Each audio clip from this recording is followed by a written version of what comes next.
exception may be. Okay, guys. We're going to go ahead and get started. Call our meeting to order.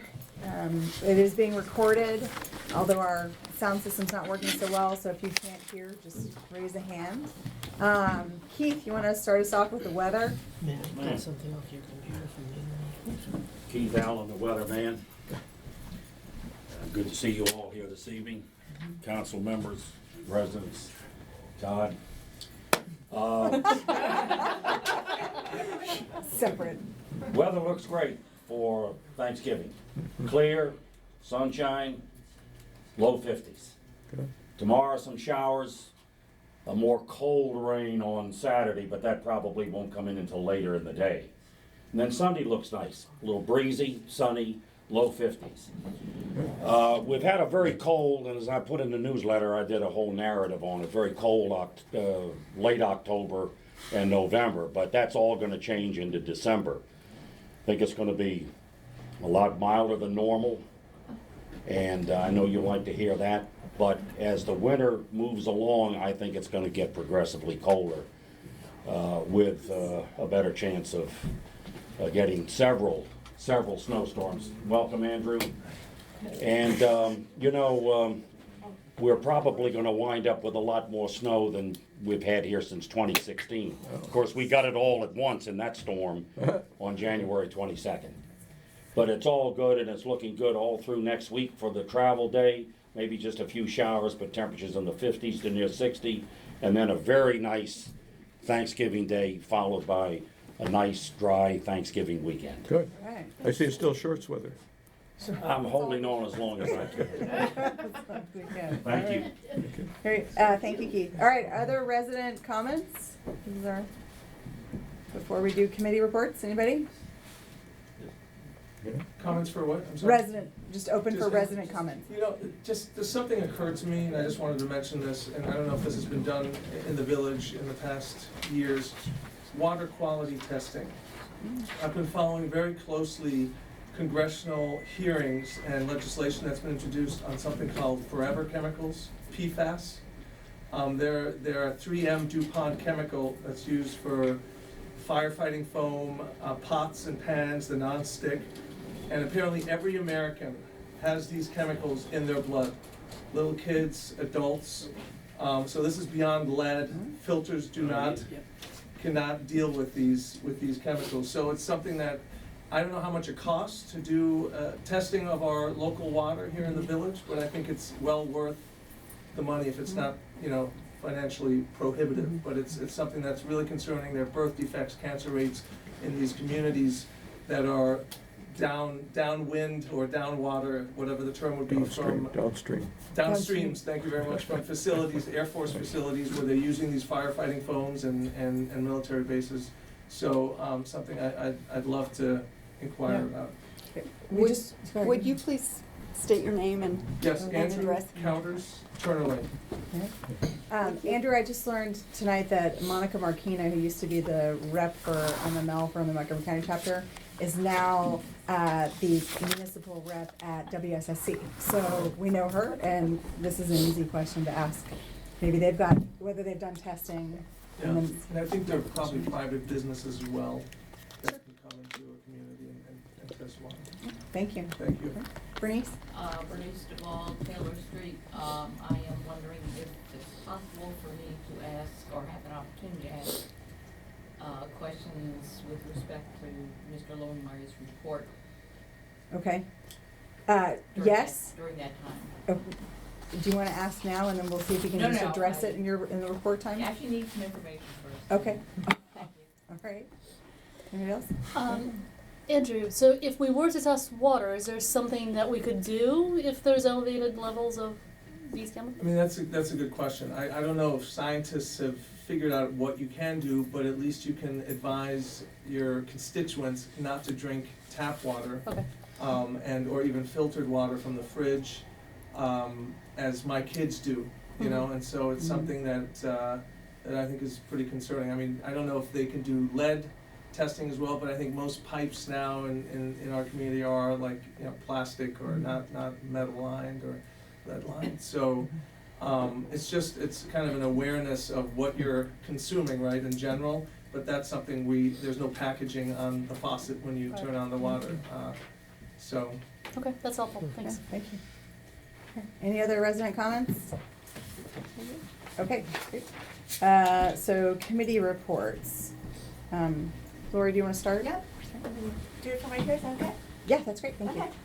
I'm here for Marty. She had a family emergency, so she couldn't make it tonight. This is the election report for the November 21st council meeting.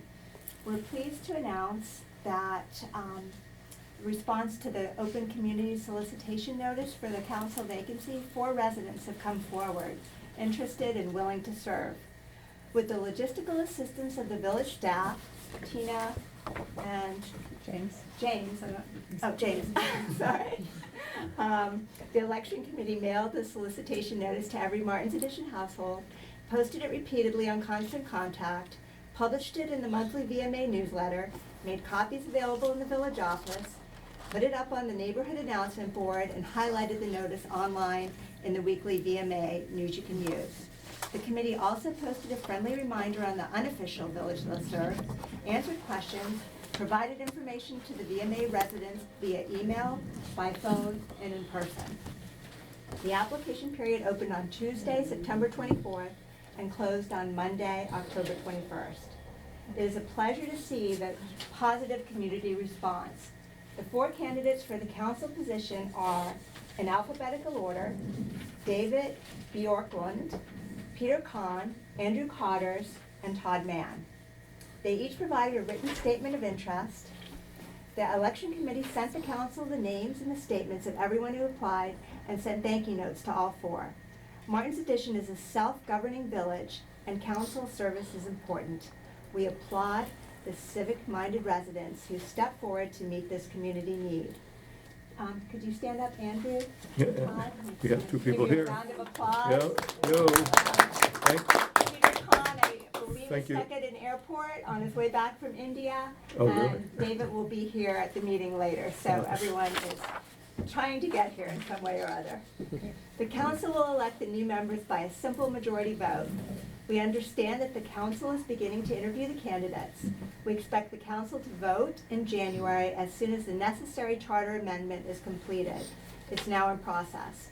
The person they elect will serve for the remainder of the open 2-year term through mid-2021. At our election committee on October 20th, the committee also discussed the importance of transparency. Along with a list of candidates, the committee set a recommendation to the council to consider appropriate measures to make the vacancy process as transparent as possible.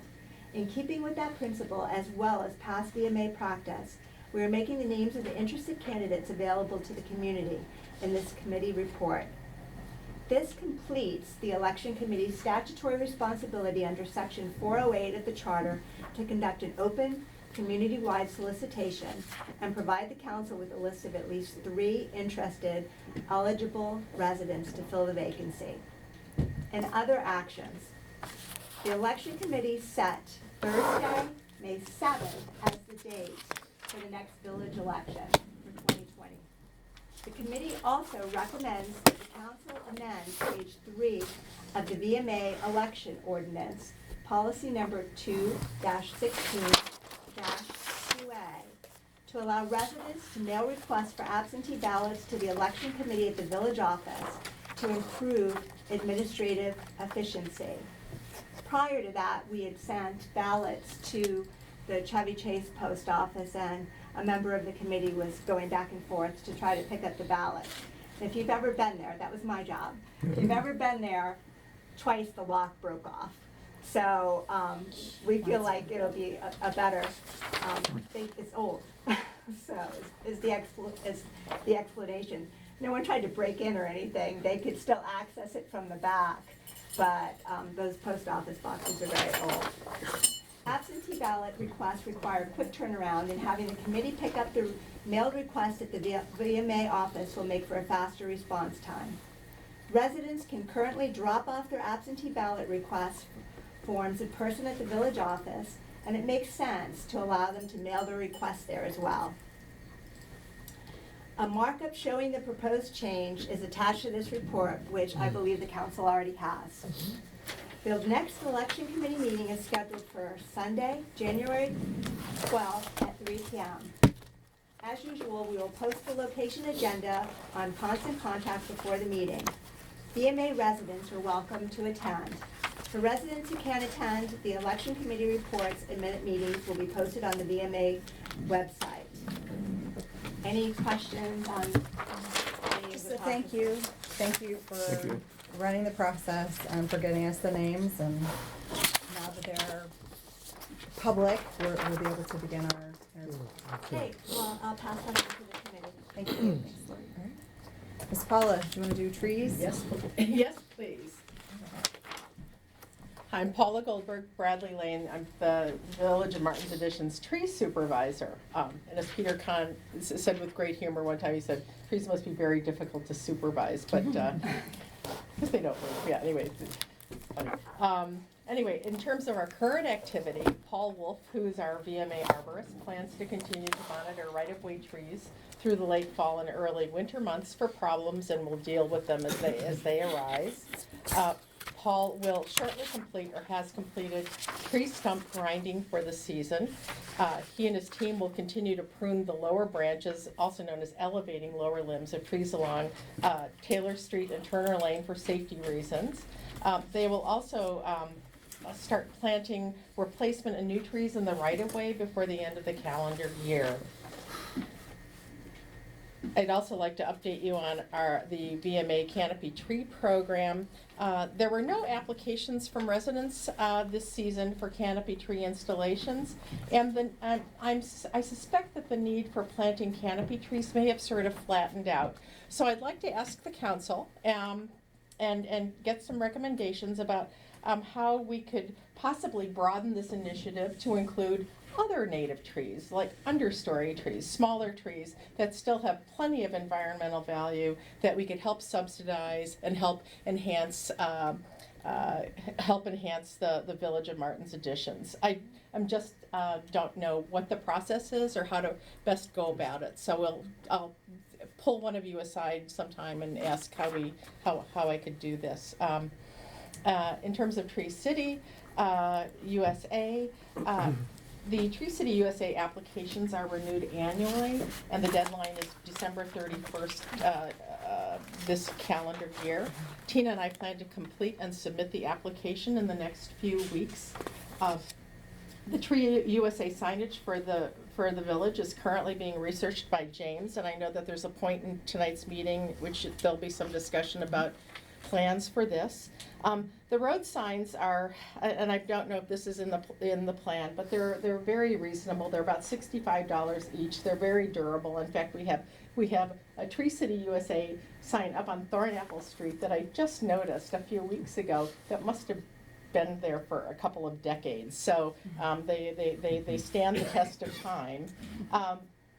And Tina and I are planning on attending a conference called the Green City Summit that's sponsored by Montgomery County Parks and Casey Trees on Wednesday, December 4th. The conference focuses on the welfare of trees in our increasingly built environment and declining landscapes. And trees, as you know, cleanse and cool our air, stabilize our soil, provide wildlife habitat, and beautify urban and suburban areas. This is I've usually attended these meetings annually, and I've often attended them with a Village of Martin's Additions employee. It's a great venue in which we can network, learn about new vendors and emerging science for trees, and get to know our neighbors a little bit better. So if there are any questions, I'd be happy to answer them, but thank you for your time. Thank you very much. There were a couple things from the survey, Paula. I think Patrick will go over them, but a few comments or questions about trees. Why does the stump last so long? Why does that? So I think maybe once we've talked about the survey after this meeting, maybe get you some of the tree-related questions. Oh, sure. And then if it comes out as an article in the newsletter or whatever, that's a good way to respond. That'd be terrific, thank you. Great, thanks. Todd? No ethical issues No. to discuss? Great. Okay, thank you. All right, and then, and then the CEC, I know, has an upcoming meeting that they will, the Community Engagement Committee, that they will, put out on the list, so they put out their agenda. Go ahead, James. December 9th, 7:30 here in the office. Okay, great. Thank you. Okay, building administrators report. So, go ahead, Doug. All right, on 7204 Chestnut, the construction is nearing completion. Several times we requested a wall check to make sure that the plans conform to the variance that was granted. I called them again today. I haven't received a response. I'll try again tomorrow. They have installed a column in front of the house with an address on it, and it's in the village right-of-way, so we've requested that they submit a right-of-way license agreement for the post and the sign. Haven't heard back on that yet either, but I'll keep on top of them. On 7210 Chestnut, that was granted an extension a while back. That also was wrapping up, and today the village issued a driveway apron permit for the driveway on the south side of the lot. On 3412 Taylor Street, the roof that was installed is 0.6 of a foot taller than the maximum allowed in the village. And the applicants attempted to request administrative extension, but after they did the established height survey for the adjacent houses, they determined that their house didn't comply, so they withdrawn that request for an exception. Today we issued a stop work order to make sure they don't do any more work on the house until they've decided whether they're gonna apply for a variance for the roof elevation or lower the roof to comply with the code. Quickly, in your write-up, you say it was higher than by 0.6 inches. You just said 0.6 feet. Yes, So what's the correct one, feet? feet. Feet, oh, okay, It's 33.6 feet, and it's allowed 33. okay. I talked to them today. They haven't decided what they're gonna do yet. They think they have a solution that will lower the roof, that will not take too long or too expensive. But they still might apply for the variance, so he said he'd get back to us as soon as possible. Ma'am? I actually don't know if I have anything other than, it seems like between the builders, even the company, from what I get, information is not passed on as to, maybe you've talked to Mr. Grimm more in the last couple of days. I guess you talked to him today. I talked to him 3 or 4 times today. Because it seemed there was lack of clarity about the exemption, or that they were, not exemption, they're applying for the variance. So I don't know, and how is that gonna impact? Well, they applied for the administrative exception, which is not a variance, and they didn't qualify for that. So now they go back to have to make a decision whether they want to do a formal variance versus lowering the roof. Okay, so everything's stopped for the meantime? Yes, we've issued a stop work order. They can't do anything on the property at all. If they have a solution, they have to come back to us and tell us what the solution is. We have to approve it, and then they can make the repairs to the roof. But no other work can take place until the roof is fixed. Okay, there's a secondary thing that concerns me, which may be for another time, and it's where water is gathering in my yard now since the elevation of the ground. But I can bring that up later or discuss it later. It needs to be rewritten. This is exactly what I anticipated when they said they were gonna raise the elevation. Can I give you the supervisor's number and you can address it with him for their project? With Grimm's? Jonathan Grimm? Jonathan Grimm's. I don't know who he is. I have the name of the overall supervisor who's in charge of the project. I've been around Robin, okay, and I've even been to the county, and the county has stated it goes back to the owner of the property, so, and that's where it's at. So I need some assistance because I don't think I have the economics to do major grading or something in my yard. That was never a problem from right before. Yeah. So can we, just to take this offline, Bernice, maybe sit down and talk with you and figure out the names of the people that you have been in touch with, and then the touch points that Doug Yeah, and James may have? okay. Is that okay? Yeah, Alex, But- maybe this is for another time. Well, but well, I have gone the whole route that I had been told to do, to talk to people. but as I recall, groundwater should be retained on property, is that right? For new construction. For, yeah. Well, I don't know what Montgomery County stormwater drainage requirements are being imposed. Are you able to talk? Downspouts are directed to dry wells, which have not been installed yet, but ultimately they will for the first inch of runoff. But water's allowed to leave the site, it's gotta go somewhere. But it's not allowed to have a negative impact on a neighbor. So I'll ride out next week and look at it and then deal with you. Now, the last thing I'll say, which is, it goes again and again and again, it's gone for about, going on 5 years for me. I have told the office, I have told the builders, never talked to the real estate guy. There's an underground stream there, okay? Nobody listened, and when I talked to the various, what do you say, number 4 supervisor on that property, okay? None of them had transferred. I mean, you were down there, what's it called, Wayne Fowler was down there. I even got pictures from Wayne stating there was a water issue. And nobody believed me even when they started breaking ground. And then, 2 weeks after the fellow that ran the, what is it, the backhoe or whatever it is, he said, yes, there is a stream down there.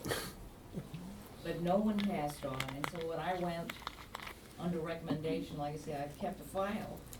I went to the county, and they just threw it right back and said it goes to the owner of the property, and there's nothing I can do unless they take care of it. Okay. So, I mean, like I say, maybe this is for another time, I'm sorry for taking too much time, but I know, I just talked to this gentleman who was very, very gracious, so he introduced himself and said he's on the project, and I find he doesn't have Information has not been transferred from them. All right, so let's circle up. This is a big deal. Yes, yes.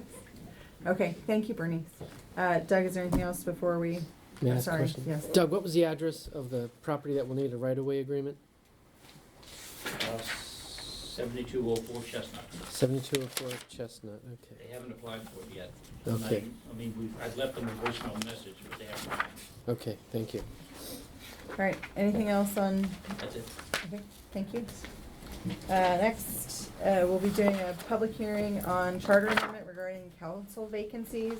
So I believe this is our second hearing. Ron, do you wanna?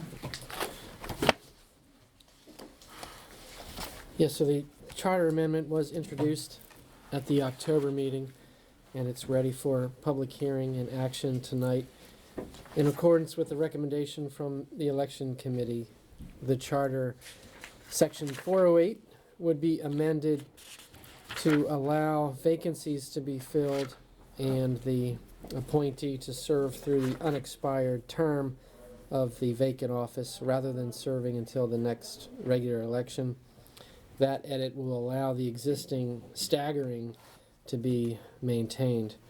Otherwise, if someone were to serve through the next regular election, we could essentially lose the staggering. It's often best to have some institutional knowledge carry over from year to year. All right, so do we have any comments on? This was a unanimous recommendation from the election committee, so, right, so we ready to vote? Ron, I'm sorry?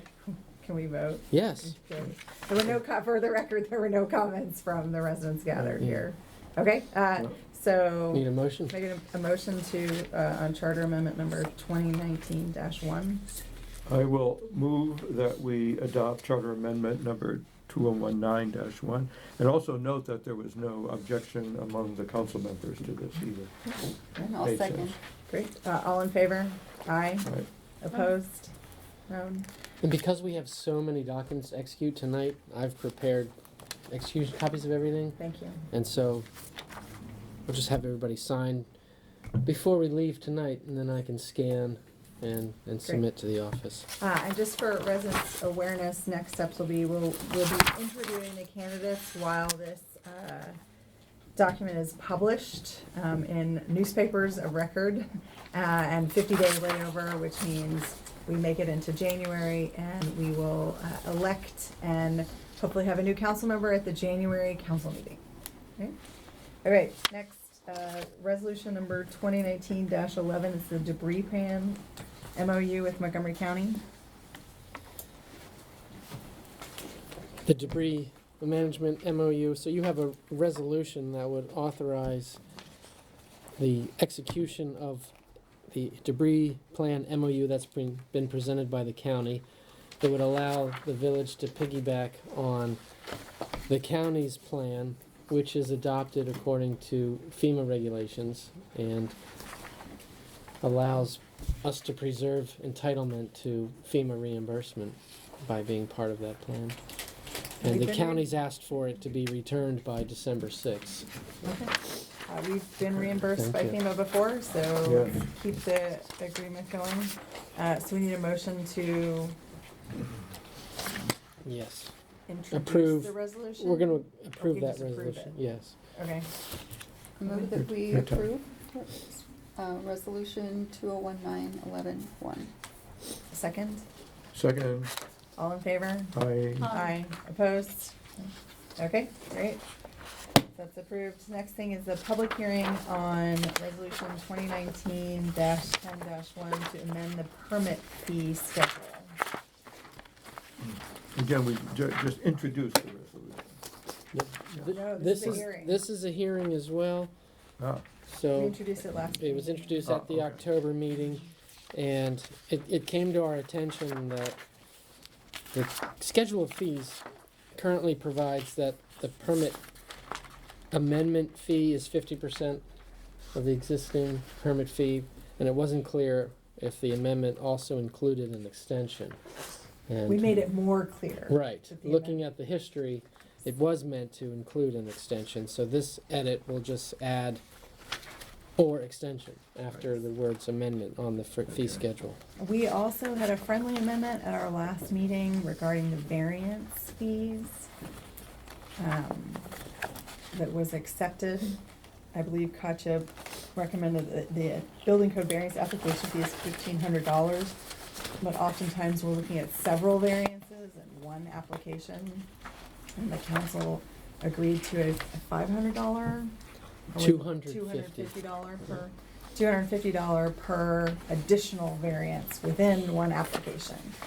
Because that does take our attorney's time, it takes our building administrator's time, and staff time to review each individual variance. And then when the council deliberates, we are making decisions on each individual variance. So this is to recoup those costs. So we introduced, this is a public hearing. Does anybody have any comments on the fee schedule? Okay, hearing no comments, we're ready to vote. I will make the motion to adopt resolution number 2019-10-1. Is there a second? I'll she'll second. second it. I'll vote yes. All in favor? Aye. Anybody opposed? No? Okay. Next is the public hearing on, thank you for doing this, resolution 2019-10-2 and the accompanying policy 2019-10-3, our oath of and conflicts of interest disclosure policy. So this is, we discussed last meeting, it is just a best practice, it helps create, more awareness of the responsibility for not only council members, which we do by state law, staff, and other, appointed officials in the village, for them to be aware of their duties and responsibilities, and that we have documented, any sort of conflicts of interest information, which the ethics committee has given us in the past. So again, public hearing, any comments? We had support from the ethics committee in our last meeting, so I'm gonna infer that we continue to have support from the ethics committee. Okay, great. Hearing no additional comments, can I get a motion to approve? I will move to approve, resolution number 2019-10-2. Second. Second. All in favor? Aye. Aye. Opposed? No. Okay, this one may take a couple more minutes. This is the public hearing on ordinance number 2019-9-1. These are amendments to the code regarding accessory dwelling units. And the council did receive comment from a resident, so Ron is prepared to discuss those comments. Yes. Do you need this, Ron? No, I've got it. From Klaus Lorch. Yes. So his first comment was with respect to the non-vegetative surface coverage. The ordinance, as proposed, would require parking spaces to be created for an accessory dwelling unit. And Mr. Lorch's comment was the ordinance should make clear that in addition to the parking spaces being calculated in the non-vegetative surface coverage, the actual accessory dwelling unit should as well. I don't think that'll be an issue for us, however, because under county law, an accessory structure has to be in the rear yard, and our non-vegetative surface coverage applies to only things in a front yard. So it will apply to parking spaces that are in the front yard, but not to the units themselves because they cannot be in the front yard. If that makes sense to Right. everyone. Yeah. It does. My question is whether or not necessarily tonight, but at a later time, we would consider if it's an accessory dwelling unit, whether that, even in the rear yard, should be included in the non-vegetative surface calculation. So yeah, you could certainly adopt a coverage regulation for the rear yard as well. It's common to do it in the form of a building coverage requirement or lot coverage requirement. The county has such as well. But interestingly that you mention it because I think section 3 of the village was looking at that just a couple days It ago. would, had it would that require discussion. consideration of rear lot coverage as a general issue. Yeah, I understand it expands this more, Right. so I don't wanna stop what we're doing right now, cause I think it's a and, not an or. Right. It's a question of and, not an or. Correct. Okay. And then the second thing Klaus raised. But for a So different, where reason. section 3, where did they land with looking into that? They're still discussing it, Okay. yeah. Okay. They're in the early stages of discussing their draft. Still putting it together. did that arise because of the accessory dwelling unit was just a new thing that let's consider backyards? It did arise because of the ADU ordinance. Yeah, that triggered the discussion. All right, the second comment was, Well, we'll wait on that one, sorry, Concha's right, because that's the next, resolution. Okay, so are we gonna vote on this one now? Well, this is a public hearing, so Oh, the does public anybody hearing. have any Okay. comments on the amendment to the code regarding accessory dwelling units? Can you describe what an accessory dwelling unit would comprise? We have a definition.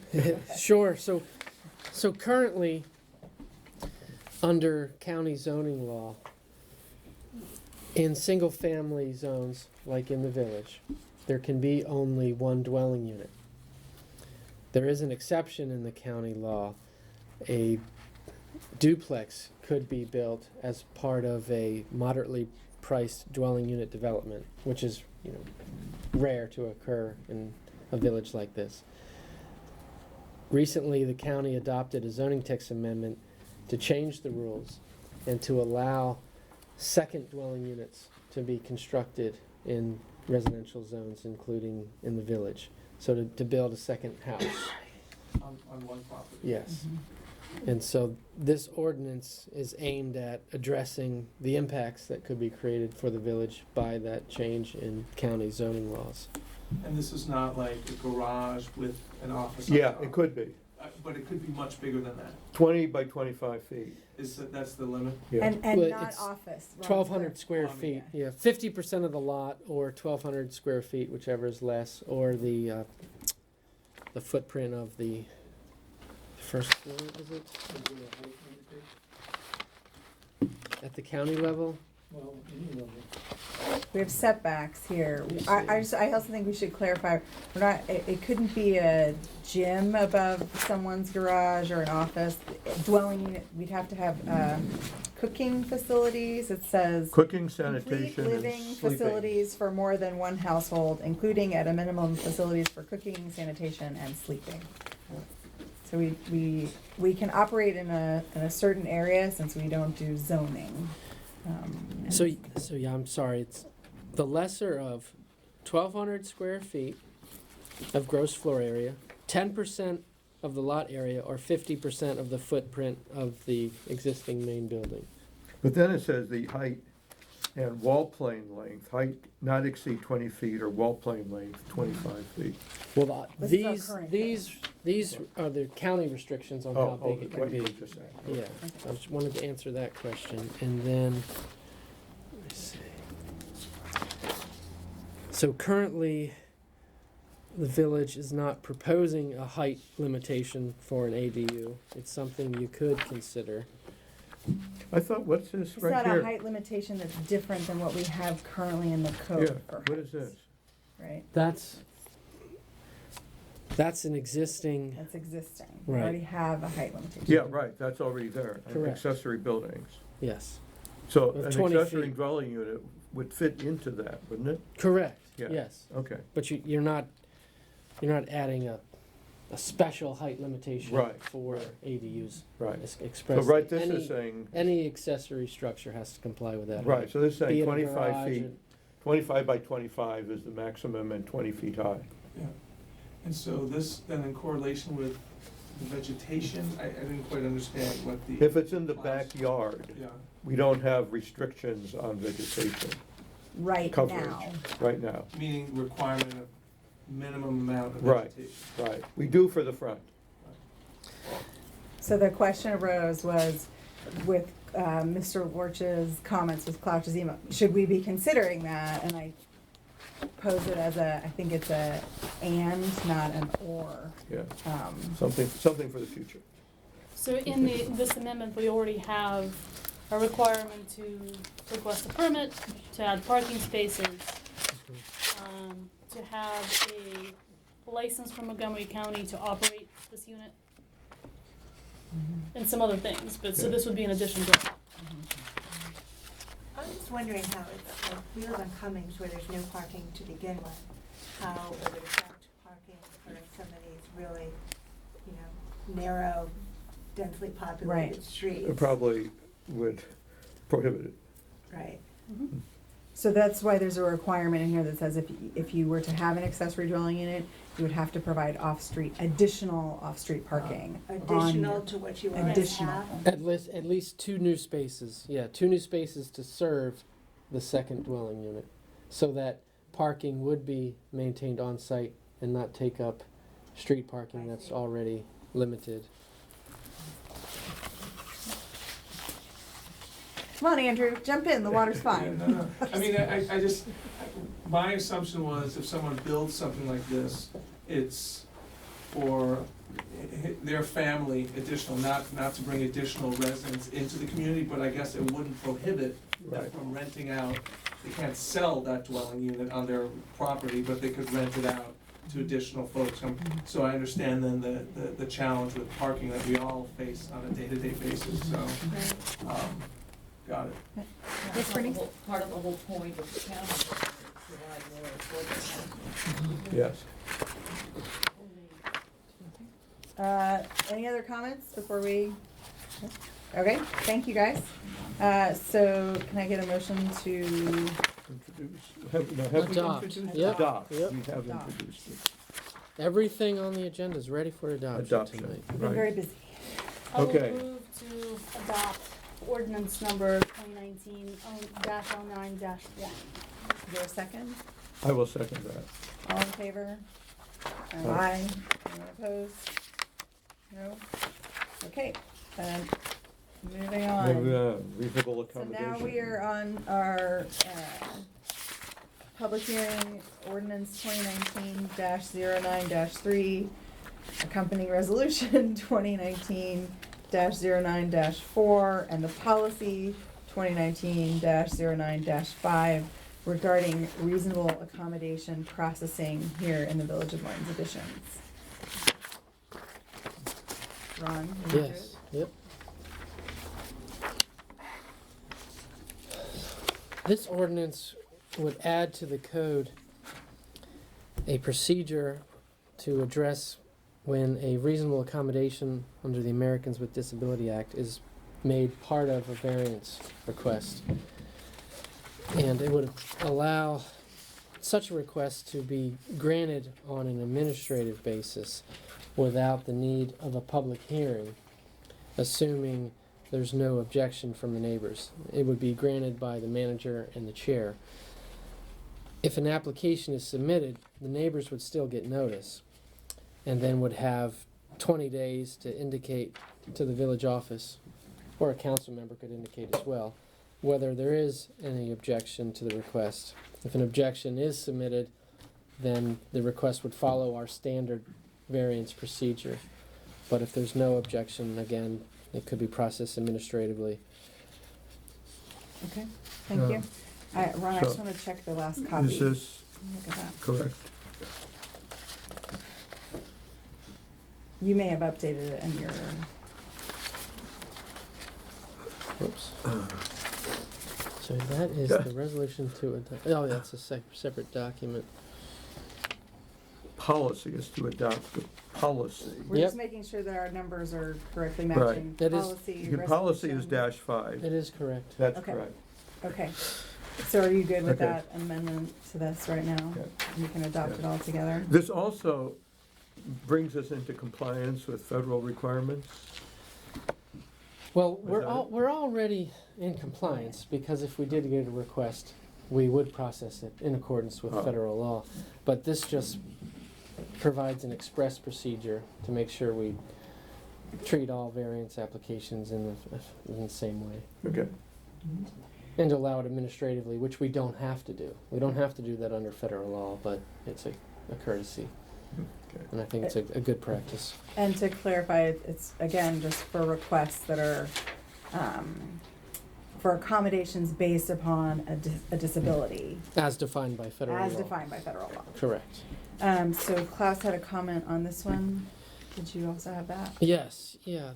His suggestion was in the new paragraph in the ordinance, which is on page 3, the bold underline. He notes in the first sentence, we're expressly referring to disability, and suggests that we might want to add the word disability in subsequent sentences as well, so that it's clear that that paragraph applies to reasonable accommodations. So, I'm in favor of more clarity if the council thinks it's necessary. So you would say if a variance is requested as a reasonable accommodation for a disability. But that's what it already It says. says that. It says that at the beginning. Couldn't you just make a couple of such references so that the initial reasonable accommodation of the variance is requested as a reasonable accommodation based upon a disability? As defined by federal law, the chair and village manager may grant such a variance according to blah, blah, blah. So it just continues to refer back to the first. I mean, yeah, if you wish. Frankly, I don't think it's necessary because that paragraph is entitled reasonable accommodation. Okay. And so the whole paragraph falls under that header. So you don't have a concern about clarity, I don't, no. okay? It can always be made better, but I do think this is sufficient. And it might be helpful to point out that this section refers to the regulations that will be adopted to govern the actual variance procedure. And so we do have a rather robust procedural document that sets forth all the procedures that could add clarity if someone finds clarity lacking. Okay. So Okay. public hearings, anybody have anything on our reasonable accommodations administrative processing procedure? Okay. Okay, let's adopt. Hearing no additional comments, is there a motion to Adopt. adopt? I will move to adopt ordinance number 2019-09-3, processing of reasonable accommodation requests. Okay. I will second that. Do we need to include the numbers for the resolution and the policy as well, then? Yeah, that'll be a separate motion. We So vote them separately? you've just done the ordinance, now you Ordinance. need to do the resolution. Well, we have to vote. So a second, all in favor? Aye. Aye. Anyone opposed? No. No? Okay. Go, Arthur. Okay, I will move to adopt policy number 2019-09-5 on reasonable accommodation policy and regulations. Is there a second? And second. Oh, and resolution number 2019-10-2, which is the resolution to adopt the right. the policy Oh, wait. and regulations. Wait a minute. I showed you the wrong one, Arthur. Okay, Where did it go? boy, you really Our have it. attorney is fallible. And we have an eagle eye and eagle ear Here it up is. there. Drew's- 2019-09-4. Okay, resolution number 2019-09-4 to Right. adopt the policy and regulations. Right, thank you. Okay. Is there a Okay. second? I will second that. All in favor? Aye. Opposed? Okay. Next. Trees and shrubs. Trees. We have a public hearing on ordinance 2019-09-2 regarding private trees that fall into the public rights of way. Ron, do the last one. Bring us Yes, home. this ordinance was introduced at the September meeting. And this would clarify what transpires when a tree that's located on private property falls into the right of way and what the village's responsibility is. And it provides that the village will make an effort to get in touch with the resident and work out a cost sharing so that the portion of the tree that's in the right of way is removed at the cost of the village, and the portion of the tree that's on private property is removed at the cost of the property owner. If the village is unsuccessful in making contact with the resident, then the village would just remove that portion that's in the right of way and obstructing the sidewalk or the street. And there's extensive legal proceedings that have led to the crafting of this. Yes, under Common law. Maryland tree law. And common law going back to 1422 or something? I can't say if that's true or not, but we do have actual case law. Yeah. And Maryland follows what's known as the Massachusetts rule. That actually, the different states follow different rules with respect to trees. Hmm. And basically, the law provides that trees are natural things.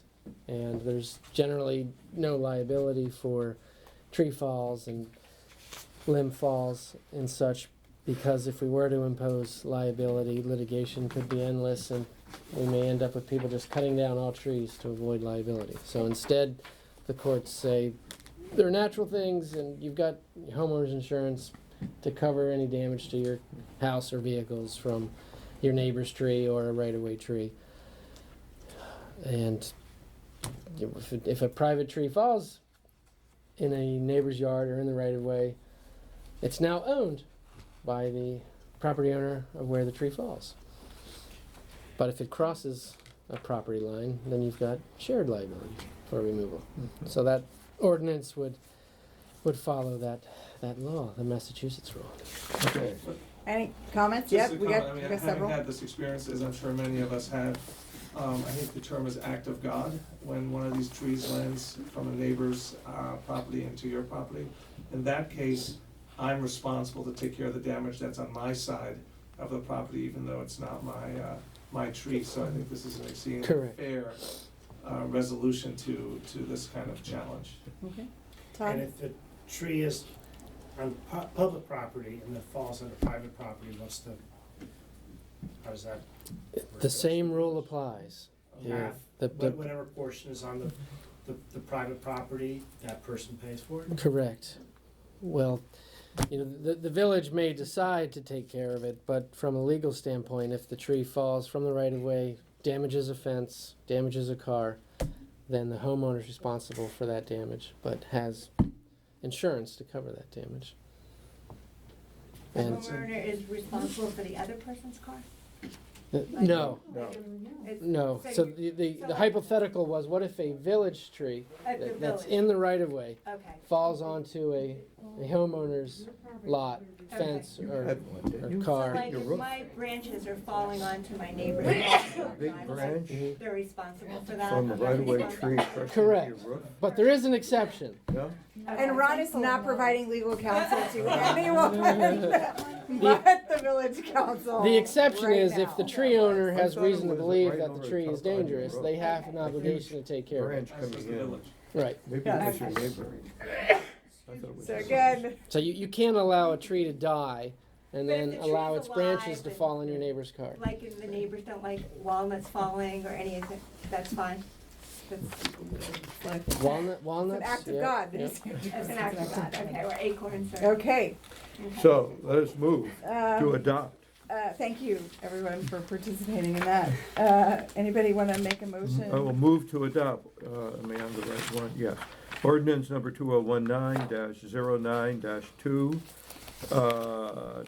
to regulate the inspection of private trees and removal of private trees that fall into the public rights of way. Is there a second? I'll second.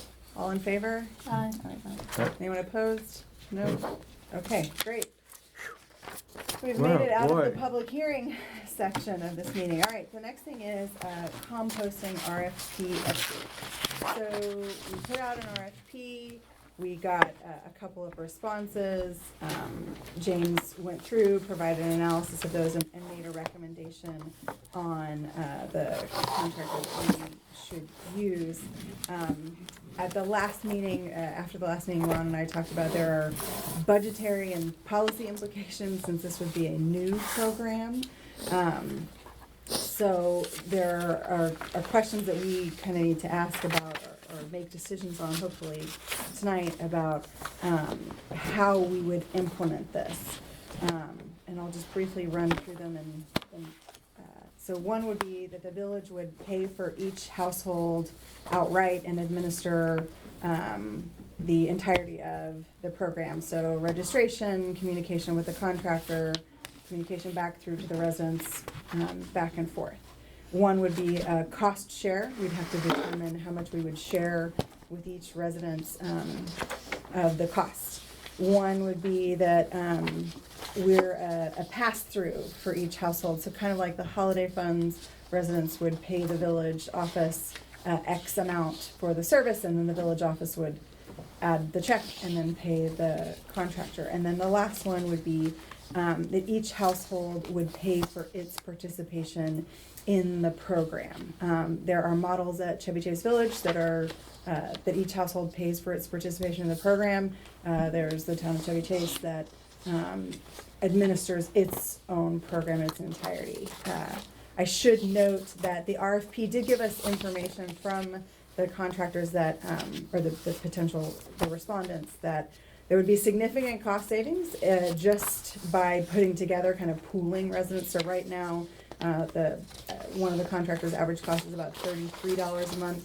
If we had 100 homes in Martin's Additions, that would drop to under $12 a month to participate in the program. I should also say that the contractor said, each home that participates would then be the recipient of the products of its composting.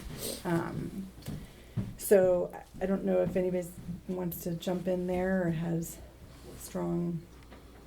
I have some comments from the survey on composting. Okay. Feel free. Do you want to come back to composting I or bring it up next month? no. I would like us to Alright. move forward with this. So we did not specifically ask any questions on composting. We said that we're looking into it. We're waiting for an RFP.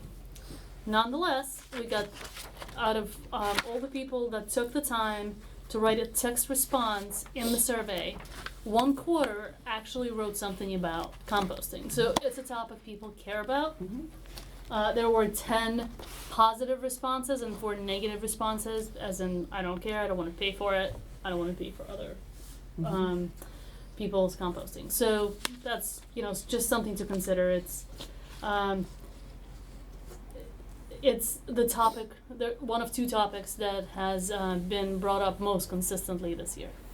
which is good and bad. There's something, not something more divisive than that, but we should consider both sides. Exactly.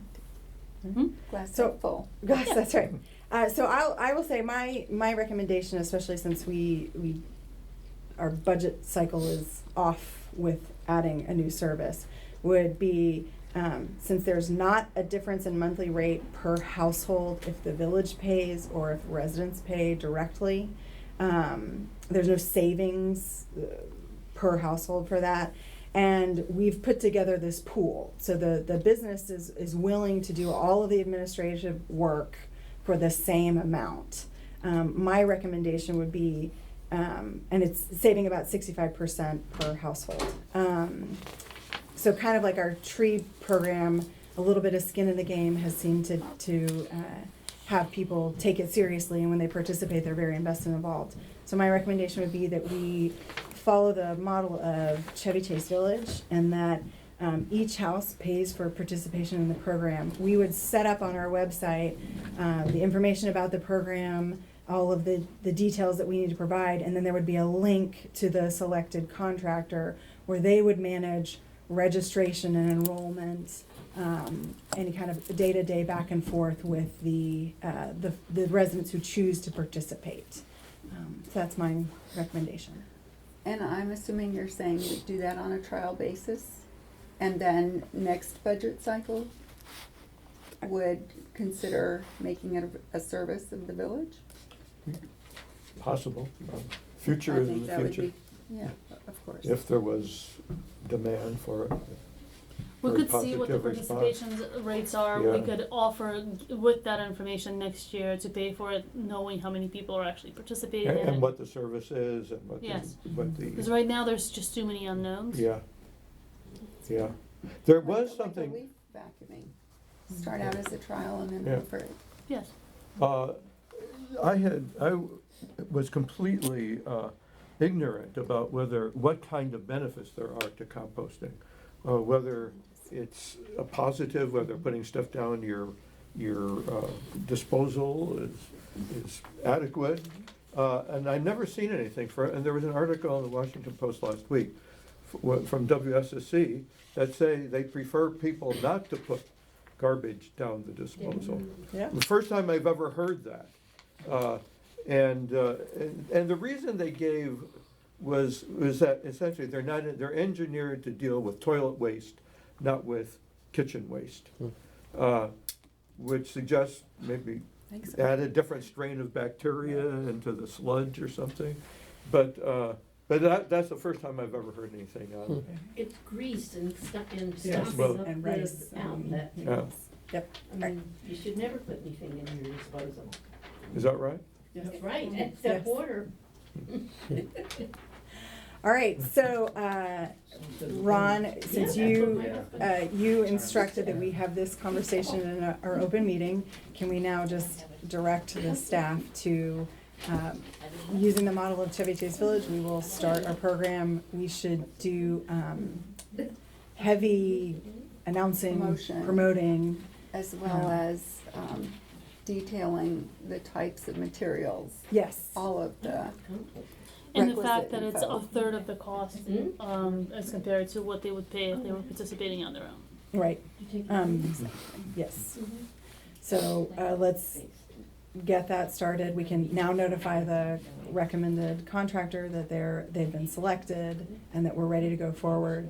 The program is, a household each paying for its participation as they're running in other, municipalities currently. Okay? Okay, great. The next thing is, Tree City USA signage. So, as Paula mentioned, she and Tina have worked in the past, they've gotten us our Tree City designation. There's only one sign currently in the village, it's on Thornapple Street. So, Decades old. well, it's newer than that, actually, it's newer. I don't know what happened to ours. Did it get It's taken been down? it's been gone for at least 10 years. Joe Cutro told me that much, our traffic engineer, I don't know. Okay, 'cause we What had one on happened to it? Cummings, and I thought we lost the designation or something. Well, we did. We may have, We we did. may have. But maybe did Tree City come and take But they that? didn't come and. No. So we now have the designation again, thanks to the hard work of, again, Paula and Tina. And so the question now arises of signs replacing the current one. The current one's in good shape. It has a year stamp on it.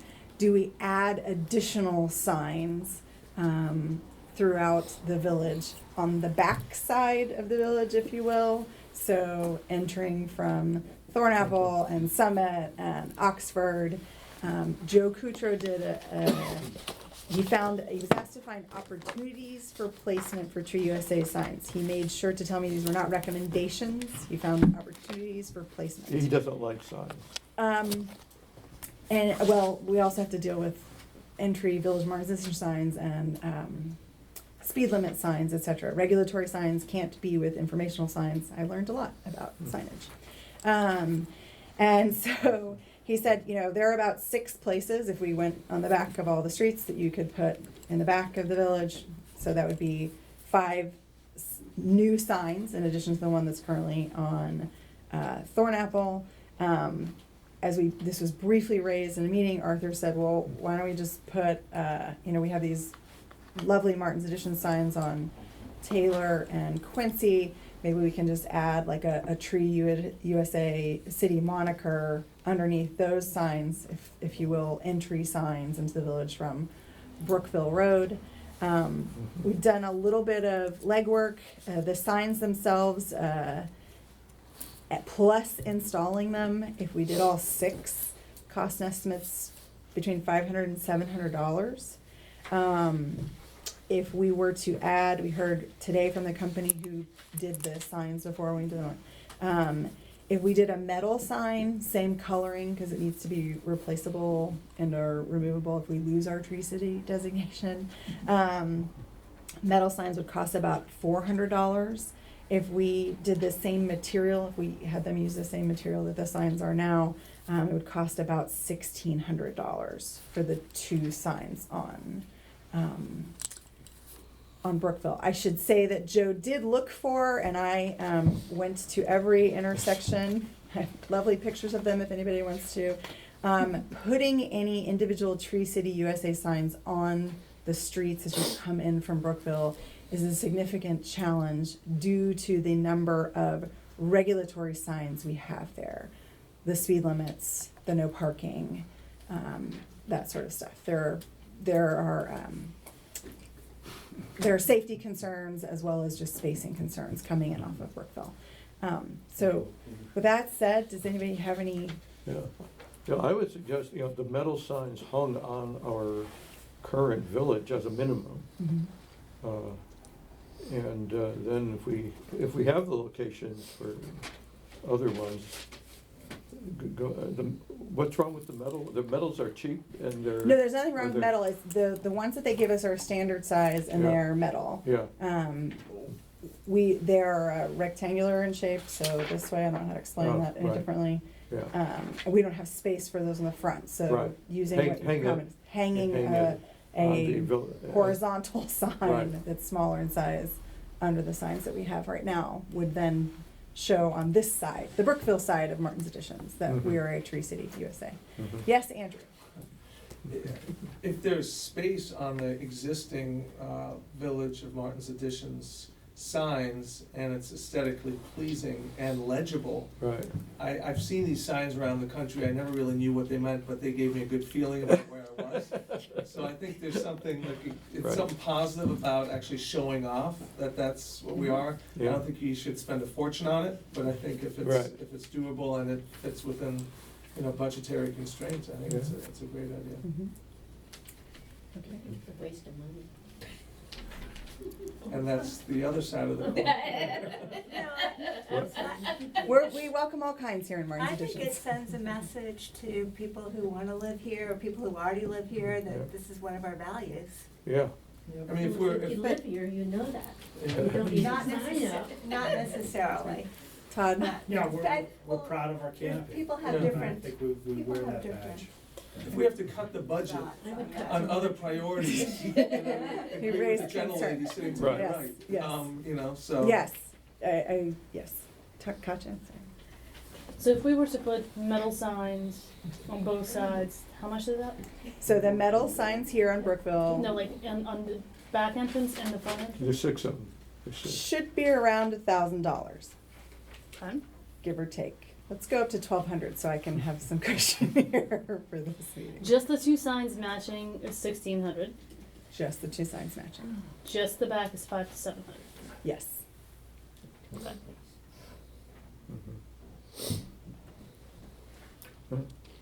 So I think the signage is a good thing. I will now try to be fair. It's great. We have, we can designate this. We can also work with taking, since some of our fire hydrant signs are coming down, those are currently existing poles and might be a good opportunity to put up Tree City USA signs instead of the fire hydrant signs, since we have the candy canes on the fire hydrants now. Does anybody What's your have- recommendation? Do all of the back? I mean, I'm going all the way here. Why not? Okay. Why would Thornapple get a sign? And, Yeah. well, but Molly, here's my, so why does Thornapple get a sign and Oxford doesn't? Well, why do either one have to have one? I mean, maybe an entry, I don't know. Yeah, but You know. there's 6 entries, you're saying. There's 6 on the backside. Like On if the you backside, go yeah. Oxford, Yeah. Shepherd, Cummings, Summit, what am I looking at? Thornapple. How about, well, Cummings had one on the backside. I know, So my ours would language just is be not the best Ours for this. would just be a replacement for the one that was So already it's there. It 6 in hasn't the been back. there for like 10 years. Plus 2 in the front? 2 in the front. So 8 total. 8 total. Well, I don't know, let's see, there's 1 existing right now. So 5 new on the back, 2 on the front. Arthur, what is your opinion of this? I like the idea of it. Identifies who we are. One Kind both of sides. shows One shows both of sides for value. front yard. Yeah. It wouldn't last What do you long. think, Susan? But Well, I'm from Nebraska. That's where the Arbor Day Foundation, Tree Okay. City USA is Okay, so, headquartered, so I'm all in. okay. So I just, again, to be clear, we're going from 1 sign to 8. 8, okay. If it looks like we've over Tree City'd, I could be We could- swayed either way, but it sounds like we have 3 council members in agreement Well- on the 8. I'm trying to fairly represent the interests that I have heard on this matter.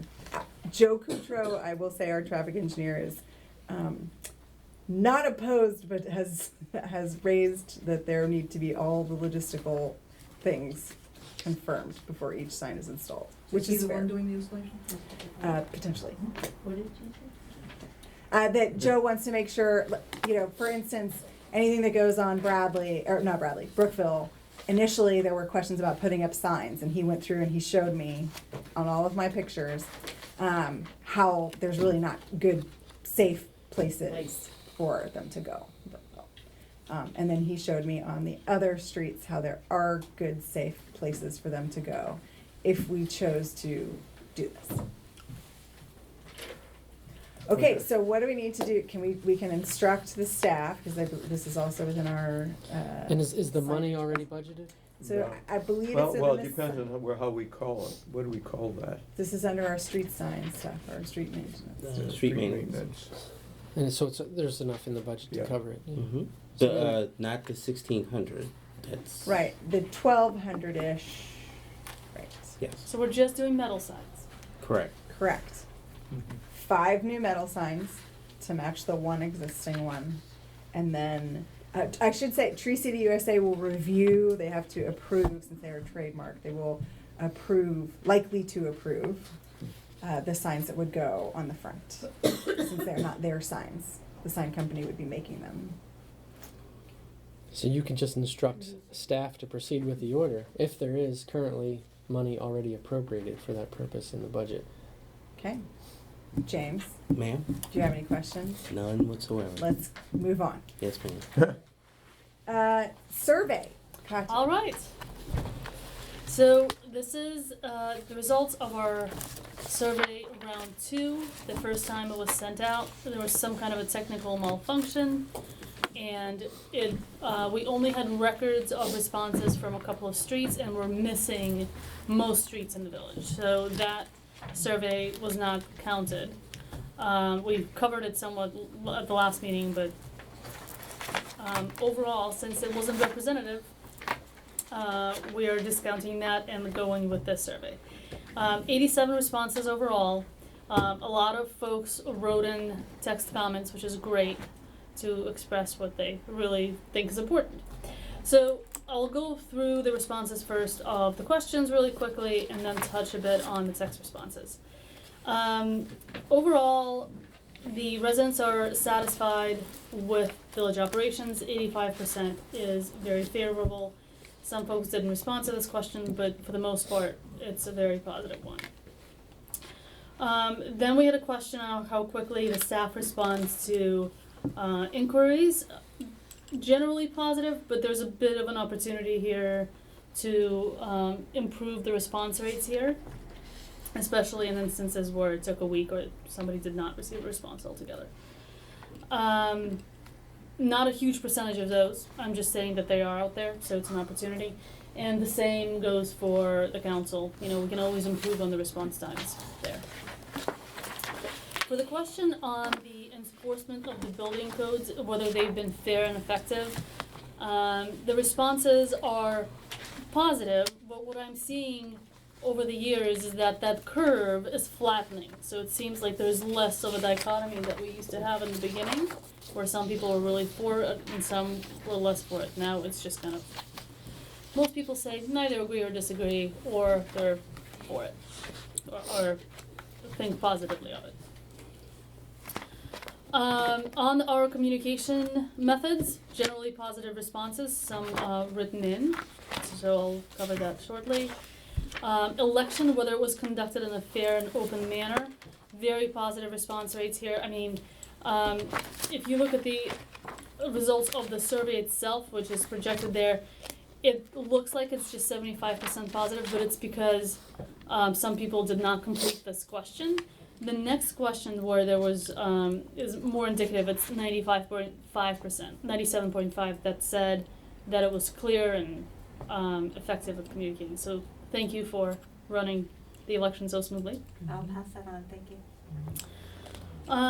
Then we had a question on which of the events did the resident participate in.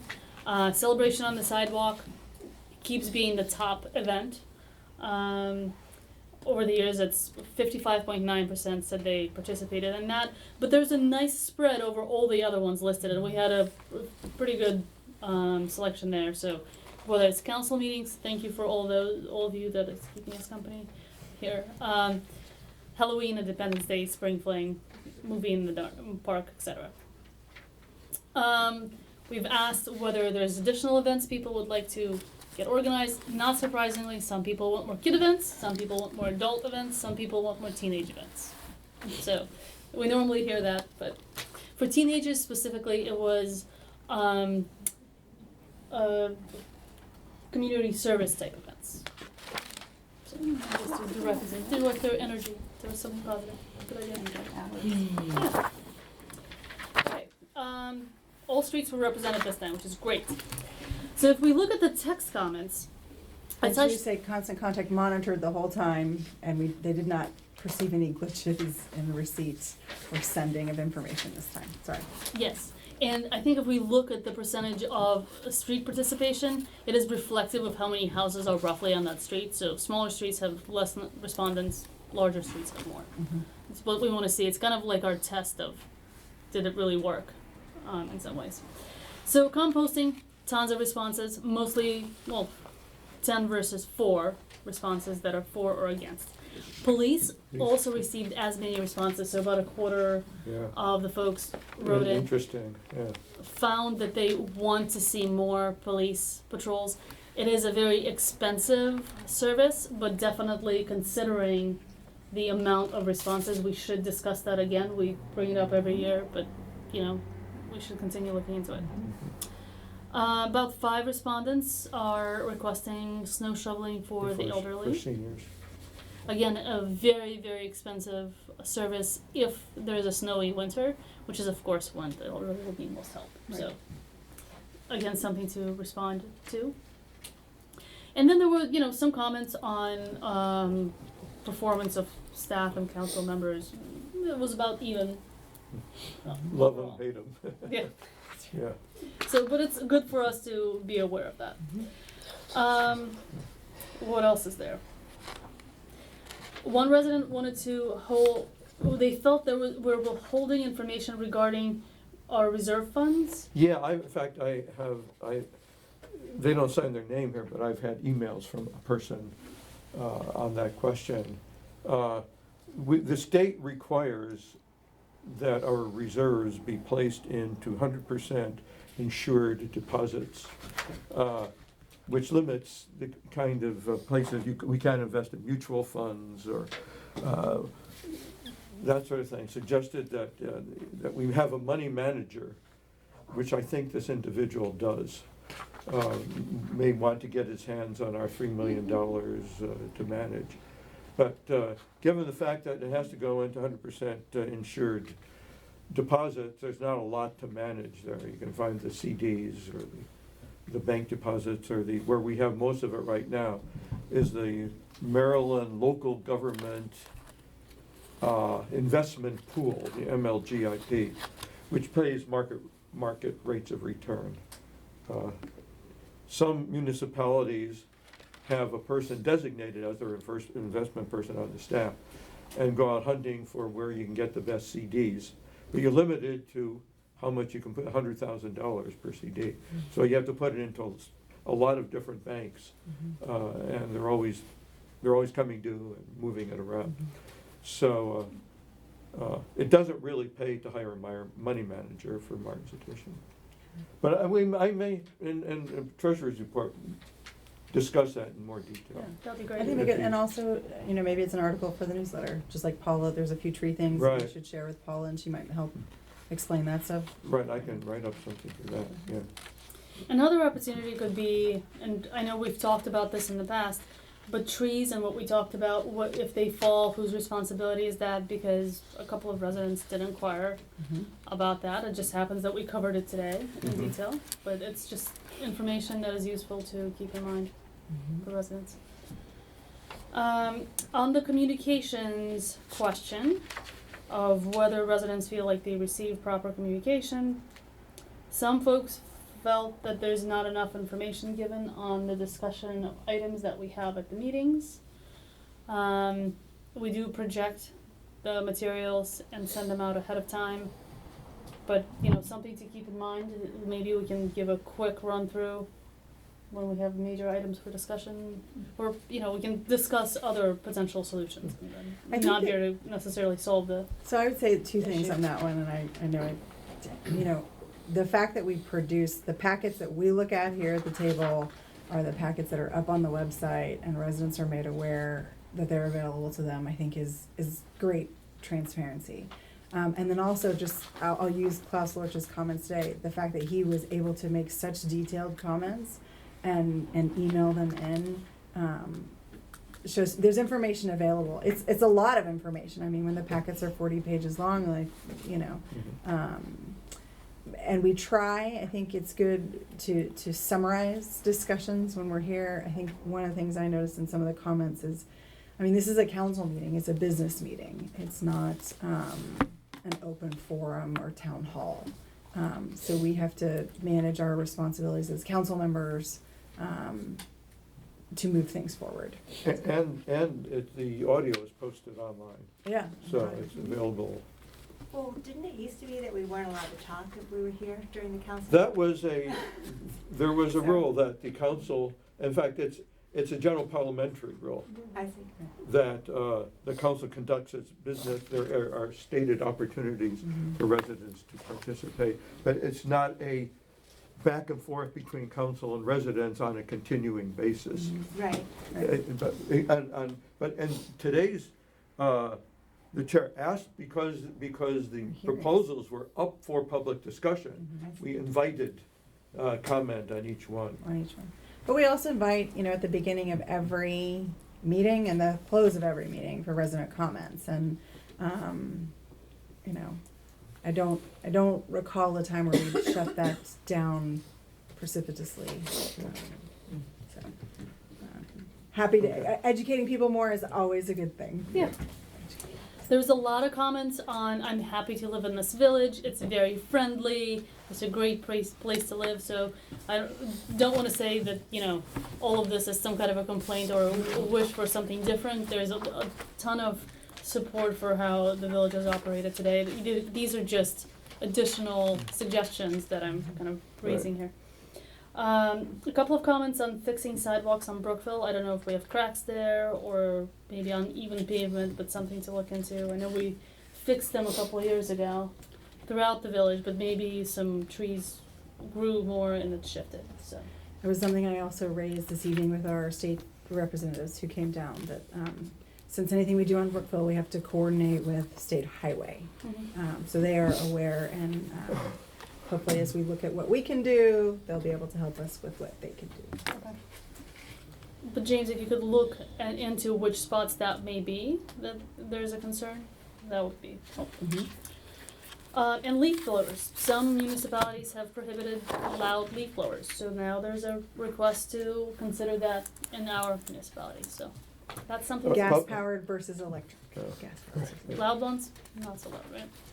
Oh, they're loud, they're loud. Public events. Now that there's leaf blowing. Now that there's The leaf concept, vacuuming. public events, people, some number of people said, love the events. Other people say, why waste money on public events? That is true. That is the response that we get. Yeah. In fact, I have to relate with, when I first ran for village council, I went up and down the street saying, what are the things you like and don't like? Everyone on my street say, why spend money on public events? The first meeting I come to, everyone here said, public events are the best thing we have going in the village. So wide range of views. It is almost impossible to make everybody happy, but I think we're really trying and looking at the list every year to try to find the right balance. So those are my main notes. I just want to also encourage, there were a few people who said, you know, block parties and, you know, story times. There is nothing stopping residents from organizing those things on their own. We actually have in the past helped with paper goods and that sort of things for block parties. We have a policy about making notifications to the office for block parties for safety reasons. But I think while some of these ideas are, I read them all and appreciate them very much. I also want to encourage folks, you know, when asked, would you volunteer for the village, there were several no's. So, how many of those, like, let's do something more, but I'm not able to help out at this time. We're all volunteers around this table, so remind people of that. Good. Thank you. Started. Okay, dark spots. You get to do 2 in a row. Yeah, so we talked about dark spots a couple of months ago. There was some confusion about which parts in the village may need additional lights or not need additional lights. So James and I walked through all the streets that were in question, which is actually the entire north end and the middle piece here. And good news is that all the lights that were installed maybe 3 years ago, 2 years ago, were actually there. All the additional light poles we confirmed that are in place in the right locations with the correct lights, except for 3 that are on, let's see, this is the village, this is Chestnut Street and Thornapple. These green ones are for some reason the old type of a bulb. We're not sure how that happened. They are working, but they're not matching the rest of the village. So that's something on the list to look into and replace them to match the rest of the village. There's one spot that to me looked like it was the darkest one that we saw in the village. It is on Thornapple, close to Summit, where the road kind of hooks slightly to the right. I don't know if the residents in that vicinity of that spot feel that it's dark there, But my recommendation is to reach out to all of them and ask, and if they do, then maybe put a light there, because there is a pole that it could go on. And because of that shift in the road and also that stop sign, it may be beneficial to have, I know that people are speeding there, we've heard complaints about that. Maybe that could be a safety improvement there, so. Those are the outstanding items from our walkthroughs. The rest of the spots that we talked about seem to be fine and very consistent with the way that the rest of the village is lit. And we should just note, we're saving, over the past 3 years, we've gone from I wanna say a $14,500 Pepco bill down to less than $2,000 Pepco bill with our new lights. So tremendous savings with the LED lights. And they're good looking. They are. They are. So thank you very much for doing that. Absolutely. Nice cold walkthrough. And you can really see the difference between the yellow old lights and the new lights. The new lights simply spread more, it's just noticeably brighter without lighting up the sky. Because Yes. the streets are brighter. It's been great. Thank you very much. Okay, next is financial matters. Arthur. Financial matters. Yeah, the village accounting has migrating to an online QuickBooks, where the data is out in the cloud. And James, our accountant, and I guess Tina, have access to this at any time. So we used to depend entirely on the accountant. We would send checks and bills and payments to the accountant. He would write the checks. I would not see a report on the finances until a day or so before every monthly meeting. Now that we've migrated, and with the help of the help staff at the online company in Prince Edward Island, Canada, I was able to figure out how to get online, how to see the reports, how to download these spreadsheets and so on. Now that's up and running. And this is all looking to the future, where much more of the accounting will be done in-house. But I don't see where's my report. Is my report there? Yes. Oh. For the regular report, our spending is way ahead of our revenues at this, and this is very usual for this time of the year. We get most of our money, not all of it, but about 8% now, from the state income tax, the village's share of the state income tax. And we've had little dribs and drabs monthly. Every month we get a little bit, but $20, $40. But the big ones come in the end of November, the first big one. So next week, we should have something like $200,000 appearing in our bank account. And as of right now, we don't have that. And so that's one reason that we have spent almost $170,000 more than we took in, simply because of the timing of these very lumpy state income tax revenues that we get.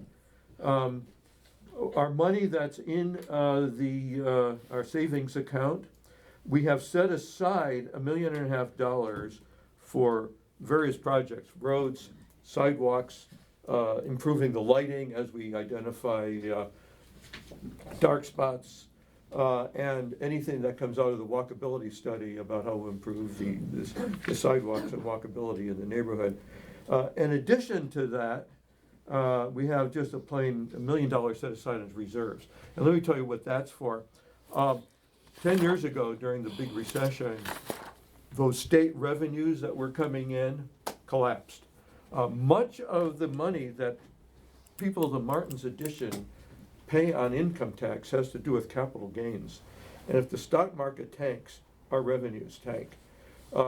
And so back then, 10 years ago, the first year I was on the council, we had to raise our own property tax here and go into the hole, withdraw from our reserves, and cut back our expenditures very sharply. So now, knowing I'm an economist, and I know that recessions are going to come at some point, we have set up a reserve to deal with just that kind of contingency. Beyond that, we have another $176,000 that is part of our liquidity, part of our bank account, that's not taken up by our investment reserves and our emergency reserves. So we're in pretty good shape, and I expect by next week, when our income tax is to come in, that we'll do pretty well. Stock market's been doing well, so I think our revenues will be doing well at that time. Arthur, how do you decide how much to put in reserves? Just a round number. The auditors actually recommended it. Yeah, the auditor suggested a certain amount. Operating budget? But we know, for example, last year or 2 years ago, I can't remember when I wrote the checks, we repaved the roads. And we put in new street lights. So we know that like every 10, 15 years is street repaving. These lights will last a long time, but the sidewalks will need redoing. So we have an idea of what the long-run capital cost will be, and we just kind of average it out and put something of that in reserve. So a couple of years ago, the auditors, when they come in for their annual presentation, which they will do next month, they made a recommendation, just like a family has a rainy day household fund, you guys should have, we have a recommended reserve for you. And because you operated on a fiscal year, you should probably plus it up a little bit more. So that's how we ended up with the number. Yeah. It wasn't completely random, but Well, I just. some capital budgeting and the rainy day account. Yeah. All right, so we need to accept the Yeah. treasurer's report, correct? Yes. Anybody want to move to accept the treasurer's report? I'll move that we accept the treasurer's report Is there a for second? October. Second, is there a second? I'll Kasia? second. Okay, all in favor? Aye, opposed? No? Okay, great. James, the manager's report? Good evening, Council, Ron Bolt, residents. I'm gonna be real brief. The manager's report is posted in the packet. The item that I want to start with, for the most part, is our census for 2020. The Maryland Municipal League is really pushing to get Maryland's participation rate as high as possible. In 2010, we were at 72%. Virginia had 78%. Washington, D.C. was 74%, and Pennsylvania was 77%.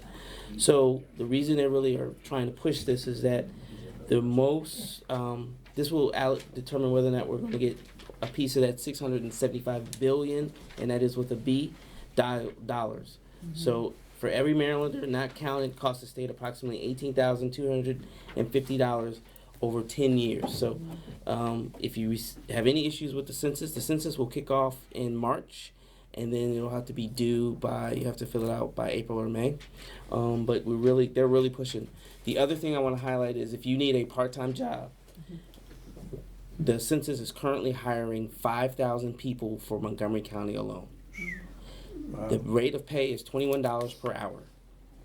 So if you're interested in a part-time position, please go to the U.S. Census website, fill out an application, and it's the gamut of hours. You can work the weekends, nights, whatever. Okay. Let's see.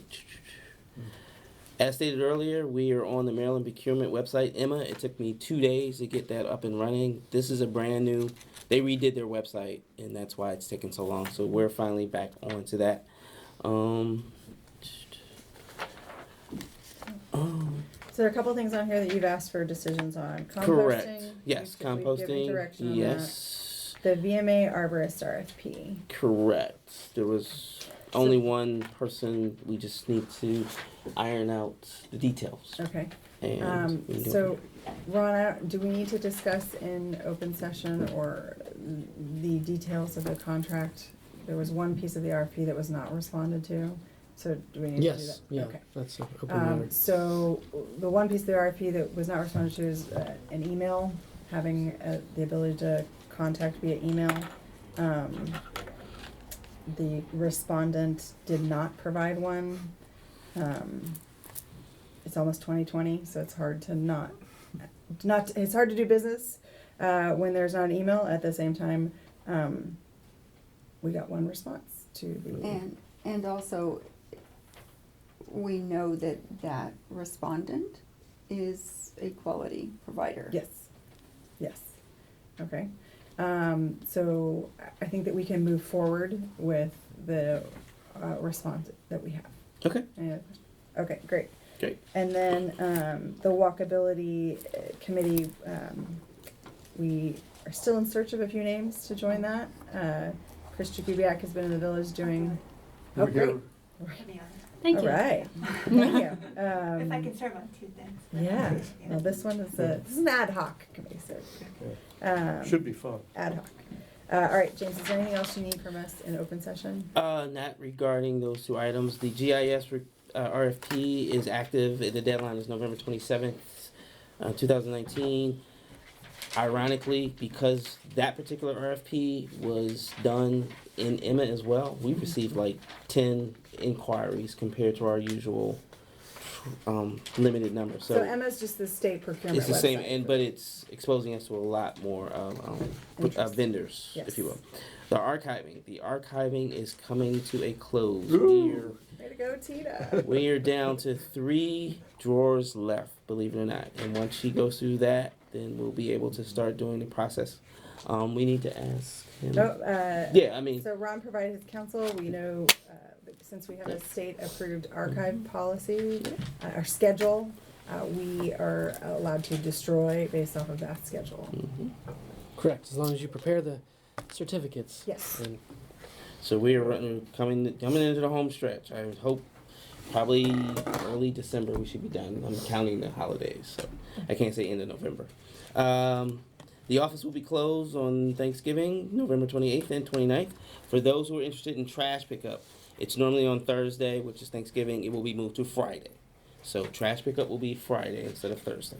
Oh, one thing that I forgot to mention, from the survey, folks are asking to get more advance notice of bulk pickup trash. All right, great. Will Like do. At least a week ahead of time. Not a problem. It's actually posted on our website under calendar, and it's the every other month. But no, not a problem. I just want to let everybody know that all of the trash days, vacuuming days are off is on the village website calendar. Which is good. We can also send standalone emails. It's a twofer. No, not a problem. No, it's great. I will do it. No, not a problem. I will do it. Let's see. Dark spots, we did that. Traffic control, community events. We didn't talk about the Halloween party. It went well. 250 people showed up. Wow. It was a wonderful, wonderful experience. I have to give kudos to our weatherman, Keith Allen. For holding off the storm. For holding off the storm. I don't know who he knows. I'm sorry, I don't know who he knows, but when the tornado alert went out, we were trying to cancel. Keith said, do not, and it turned out to be fantastic. That's fair. Once 8:30 rolled around, the heavens opened up, so I have no idea who he knows, but I'm gonna leave that alone. Thank you, Keith. Thank you, Keith. Good job. This is the one I'm really, really glad. I am proud to say WSSC has reimbursed VMA $79,014 for work that was done in 2017. This was the repaving project, and for some strange reason, the funds were just never submitted. So we have to give credit, I think, to you and Doug. Yes. We got something from them back No, you then. received money Oh, from Washington Washington Gas. Oh, right. That was in the amount of It was very close, very $72,892. That's why I was confused. So I must commend Okay. Doug, who the day I got hired, he was like, "Look, we got to go get this money." I was like, "What are you talking about?"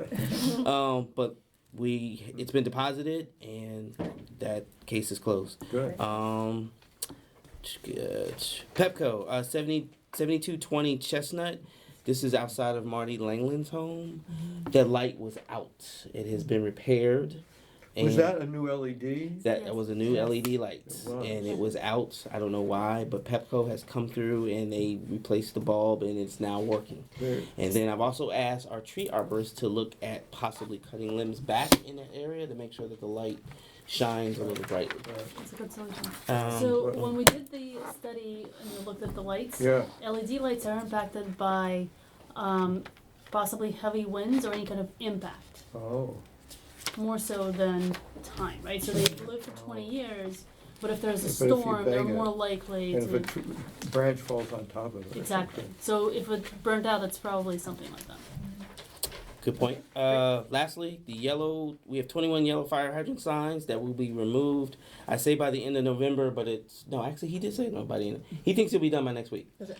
We just need to get, now that we've had the Tree City USA discussion, he will Yes. be able to move forward with. Correct. These are the yellow signs that are next to fire hydrants. We want to have those removed because we have the new indicator. Does anybody have any questions regarding my report? Reassessing slow children signs. Slow children. If not, I have a sign in front of my house that says slow children playing. Yeah. I don't have any slow children in my house. she's very fast, children. Very fast. I think Sorry, the just for signs are this- good I do because too. even on our dead end here, Turner, people chase down like there's a fire somewhere. I mean, Yeah. it's crazy, and I'm like the old guy running after them, telling them to slow down. I good. I have We two. got need a one sweater. resident who drives So the maybe we should appropriate assess speed the of about children's 3 signs miles an hour. as a joke. But Join the walkability. Okay, there you go. Yeah. All right, well, thank you, everybody, very much. We have a second opportunity for resident comments. Okay.